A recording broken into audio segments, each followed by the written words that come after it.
Part 3. Filling in the Holes. Chapter 50. Stanley's mother insists that there never was a cure. She even doubts whether Stanley's great-great-grandfather really stole a pig. The reader might find it interesting, however, that Stanley's father invented his cure for foot odor the day after the great-great-grandson of Ilya Yelnats carried the great-great-great-grandson of Madame Zeroni up the mountain. The Attorney General closed Camp Green Lake. Miss Walker, who was in desperate need of money, had to sell the land which had been in her family for generations. It was bought by a national organization dedicated to the well-being of young girls. In a few years, Camp Green Lake will become a Girl Scout camp. This is pretty much the end of the story. The reader probably still has some questions, but unfortunately, from here on in, the answers tend to be long and tedious. While Mrs. Bell, Stanley's former math teacher, might want to know the percent change in Stanley's weight, the reader probably cares more about the change in Stanley's character and self-confidence. But those changes are subtle and hard to measure. There is no simple answer. Even the contents of the suitcase turned out to be somewhat tedious. Stanley's father pried open in his workshop, and at first everyone gasped at the sparkling jewels. Stanley thought he and Hector had become millionaires, but the jewels were of poor quality, worth no more than $20,000. Underneath the jewels was a stack of papers that had once belonged to the first Stanley Yelnats.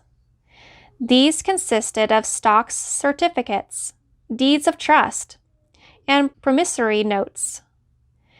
They were hard to read and even more difficult to understand. Miss Marengo's law firm spent more than 2 months going through all the papers.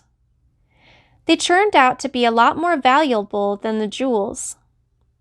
After legal fees and taxes, Stanley and Zero each received less than $1 million.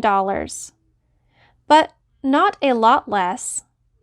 It was enough for Stanley to buy his family a new house, with a laboratory in the basement, and for Hector to hire a team of private investigators.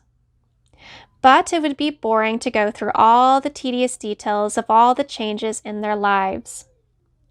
Instead, the reader will be presented with one last scene, which took place almost a year and a half after Stanley and Hector left Camp Green Lake. You will have to fill in the holes yourself. There was a small party at the Yelnats' house. Except for Stanley and Hector, everyone there was an adult. All kinds of snacks and drinks were set out on the counter, including caviar, champagne, and the fixings to make ice cream sundaes. The Super Bowl was on television, but nobody was really watching. "It should be coming on at the next break," Miss Marengo announced. A timeout was called in the football game, and a commercial came on the screen. Everyone stopped talking and watching. The commercial showed a baseball game. Amid a cloud of dust, Clyde Livingston slid into home plate as the catcher caught the ball and tried to tag him out. "Safe!" shouted the umpire as he signaled with his arms. The people at Stanley's house cheered as if the run really counted. Clyde Livingston got up and dusted the dirt off his uniform. As he made his way back to the dugout, he spoke to the camera. "Hi, I'm Clyde Livingston, but everyone around here calls me Sweet Feet." "Way to go, Sweet Feet," said another baseball player, slapping his hand. Besides being on the television screen, Clyde Livingston was also sitting on the couch next to Stanley. "But my feet weren't always sweet," the television Clyde Livingston said, as he sat down on the dugout bench. "They used to smell so bad that nobody would sit near me in the dugout." "They really did stink," said the woman sitting on the couch on the other side of Clyde. She held her nose with one hand and fanned the air with the other. Clyde shushed her. "Then a teammate told me about sploosh," said the television Clyde. He pulled a can of sploosh out from under the dugout bench and held it up for everyone to see. "I just spray a little on each foot every morning, and now I really do have sweet feet. Plus, I like the tingle." Everyone at the party clapped their hands. "He wasn't lying," said the woman who sat next to Clyde. "I couldn't even be in the same room with his socks." The other people at the party laughed.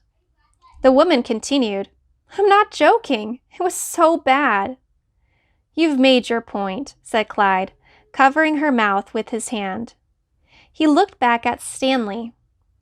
"Will you do me a favor, Stanley?" Stanley raised and lowered his left shoulder. "I'm going to get more caviar," said Clyde. "Keep your hand over my wife's mouth." He patted Stanley on the shoulder as he rose from the couch. Stanley looked uncertainly at his hand, then at Clyde Livingston's wife. She winked at him. He felt himself blush and turned away toward Hector, who was sitting on the floor in front of an overstuffed chair. A woman sitting in the chair behind Hector was absent-mindedly fluffing his hair with her fingers. She wasn't very old, but her skin had a weathered look to it, almost like leather. Her eyes seemed weary, as if she'd seen too many things in her life that she didn't want to see. And when she smiled, her mouth seemed too big for her face. Very softly, she half sang, half hummed a song that her grandmother used to sing to her when she was a little girl. If only, the moon speaks no reply, reflecting the sun and all that's gone by. Be strong, my weary wolf. Turn around boldly. Fly high, my baby bird, my angel, my only.